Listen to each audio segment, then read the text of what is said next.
Okay. Hello everybody, thank you for coming today. Today we're going to be talking about de-privatizing the elections in the United States. I want you for just a moment to close your eyes. Imagine it's election day. You and all your family and friends in your community are very excited to cast your vote. Your son or daughter, now 18 years old, will be voting for the first time and has chosen to vote for the same candidate that you have hopes for. You're wonderfully excited. You get to the polls, fill out which candidate you want, and stick your ballot into the electronic counting machine, thinking nothing of it because you've never thought anything of it. Suddenly your child, a first-time voter, asks you, who counts the votes after we put them in the machine? For the first time ever, you realize you have no idea. Does the Board of Elections? County workers? Then you decide to take a close look at the machine and see that the machine says ES&S Incorporated. Upon further research, you find out that this is a private company who makes a profit from counting the votes, and learn how terribly easy it is to commit voter fraud if you worked for this company. Then you think to yourself, does my vote count at all? What if the company wants the other candidate to win versus the one that the majority voted for? Why would we allow a private company to count a vote? I live in West Palm Beach, and my voting poll was infamous for having a bad ballot count in the Bush elections. As a strong advocate for democracy and a woman skeptical of private interests being able to privately and secretly count our votes, I'm a voice you might want to listen to. Until we have public, regulated elections, we will not be a democracy. If our votes can be easily altered and changed, and false ballots put in place of true ballots, how could we ever be sure that who gets into office is who the people chose? Today I'm going to share with you the following: what it means to have a private election, who private elections benefit, why voter fraud is a serious threat, and what we can do to change it. In order to understand the problems of privatized elections, we must first understand what privatized elections are.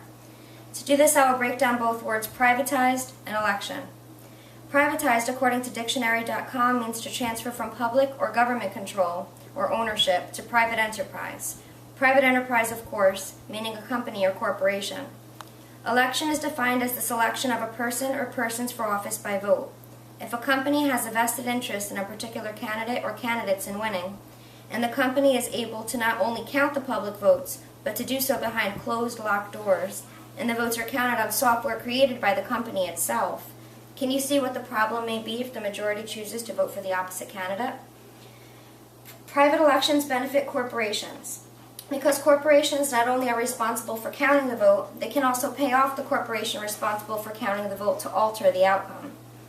According to Lynn Lands in 2002, we have a voting system that appears to be in a constant state of name change and rotating management, but always under the private control of the rich and infamous. Meanwhile, Congress has just passed a law that effectively throws hundreds of millions of dollars at voting machine companies that have a record that includes partisanship, bribery, secrecy, and rampant technical quote-unquote malfunctions. According to Caroli in 2010, there have been documented cases of ES&S and other companies committing voter fraud and simply being excused or the fraud being ignored. If voter fraud is not controlled, no vote will actually matter. According to researchers from Johns Hopkins and Rice Universities in 2004, our analysis shows that this voting system is far below even the most minimal security standards applicable in other contexts. According to John Swartz in 2003, in a New York Times article, writing about the ease in which anyone could hack our elections, he says, the systems in which voters are given computer chip-bearing smart cards to operate the machines could be tricked by anyone with $100 worth of computer equipment. How easy is that to obtain? According to U.S. Vote Counts in 2005, the report acknowledges that the possibility of fraud in our vote counting system is the most serious issue any democracy can face. If there's any chance that vote counts have been electronically manipulated, it's imperative that the people of the United States know the truth.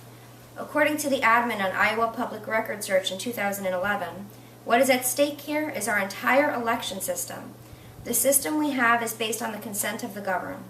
If the government operates without our consent, or if people are falsely elected, we have no country, we have no consent, we have no freedom, we have absolutely nothing. Lynn Lands in 2002 in her commondreams.org article states, alarmingly, under U.S. federal law, no background checks are required of these companies with ballot counting machines or their employees. Felons and foreigners can, and do, own computer voting machine companies. Voting machine companies demand that clients sign proprietary contracts to protect their trade secrets, which prohibits a thorough inspection of voting machines by outsiders.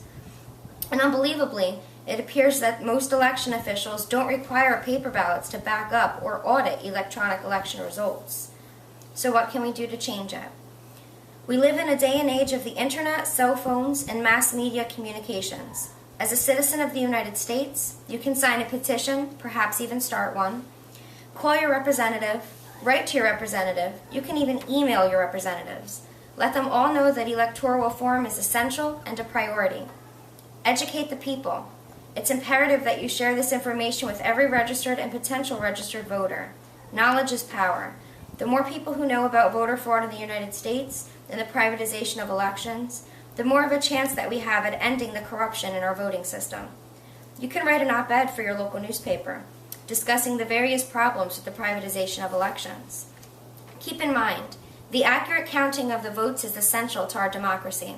If any one company has the power to decide who can and cannot be in office, then our government is so terribly corrupted that we are comparable to any mafia state, such as Russia. Save our democracy. Privatized elections only benefit corporations and kill the only right you have left, the right to vote. Voter fraud in the United States is unacceptable. I implore you to act today. Don't waste any valuable time. Election times are creeping ever closer again, and when you bring yourself, your family, and your children to the polls, let it be with confidence that your vote is being accurately counted, and that our elections aren't corrupted. Give our generation and the generations after us the peace of mind that we are a democracy, and that we can choose who represent us. End camera.